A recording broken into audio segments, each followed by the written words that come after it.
I was 17 when she came. I'd been living with my abusive mother for 17 long and painful years. It was around midnight, and my mother was already asleep. So, when the three soft raps came at the front door, it was me who answered.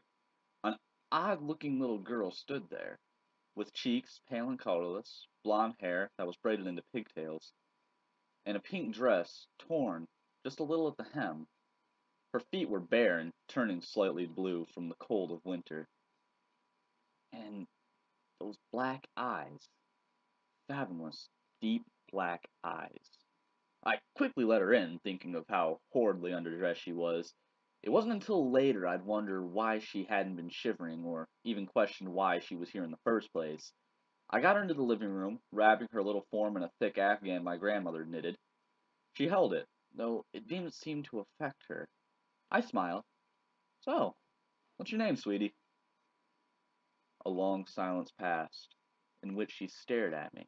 I was beginning to be discomforted by her black gaze, when she parted her lips and spoke in a soft voice.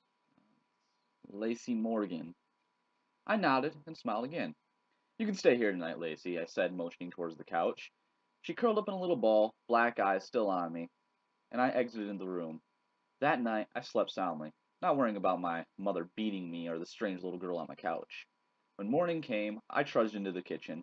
I was greeted by a coffee mug to the shoulder. I gave a feeble shout of pain, staring at my mother. What the hell did you do?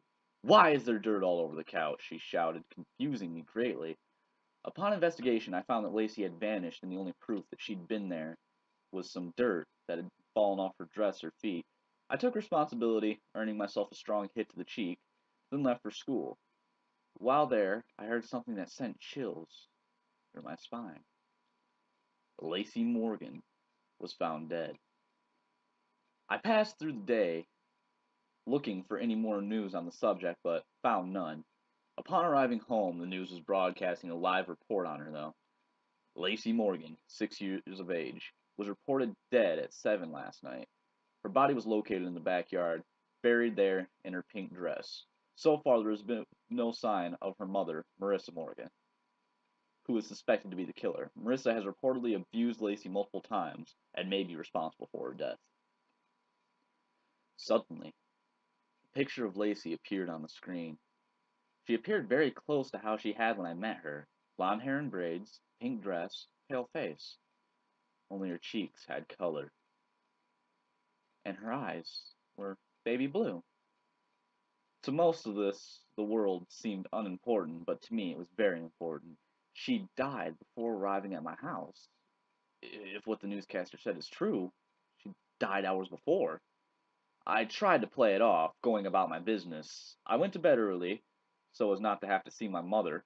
It was around midnight when I awoke to cool fingers stroking my bruised cheek. I sighed, leaning into the small hand. Never again, Lacey whispered before her hand vanished. Not 10 minutes later, I heard my mother screaming. I rushed into her bedroom, nearly fainting at what I saw. My mother was thrashing wildly on her bed, a small creature having buried its face into her chest. I could hear the song of flesh tearing, and my mother's screaming increased in volume. Ah, I wish I hadn't gotten up. Later on, I'd tell myself I hadn't, but I most certainly had. So when Lacey pulled back from the gaping hole in my mother's chest cavity, I had a plain view of her razor sharp teeth, glinting in the light, glinting with my mother's blood. She smiled innocently at me for a moment, before swiftly tearing out my mother's jugular. That time, I did faint. When I came to, I was in my bed. I walked to my mom's room, morbid curiosity getting the best of me. Upon opening the door, I found the room empty, the bed made neatly, as if my mom had just left early for work. The only oddities were the dirty child's footprints and the open window, showing that Lacey had in fact visited. I never saw my mother again, and quite frankly, I never missed her either. I eventually got married, and we had a child together. I named her Lacey. Recently, I noticed the neighbor's daughter has all sorts of scrapes and bruises on her arms. I started watching their home, and the other day I saw something odd. A little girl running barefoot through their backyard up to their back door. It was around midnight, so I couldn't be for sure, but I thought she met my eyes with her black ones, and I swear she mouthed these two words at me: never again.